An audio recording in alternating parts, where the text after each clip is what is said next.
Ipo-ipo sa dagat nga sakop sa Lapu-Lapu City nga milanat ug pipila ka minuto nakuhaan og video. Si Alan Domingo sa report.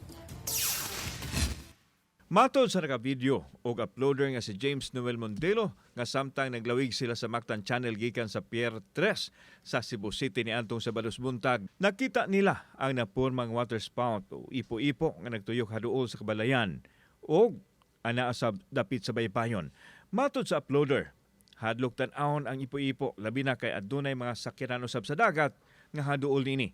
Suma sa weather specialist sa DOST Pag-asa Visayas nga si Mark Gales, naumol ang ipo-ipo tungod sa thunderstorm cloud og ilang na monitor alas 7:45 niadtong Sabados buntag og nilanat og 15 hangtod sa 20 minutos. Confirm sir na natay water spout na nimugna ganina tungod sa usa ka atong gitawag nga cumulonimbus cloud or thunderstorm cloud.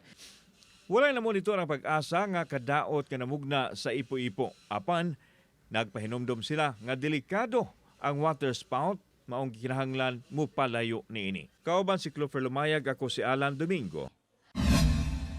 Balitang Bisdak.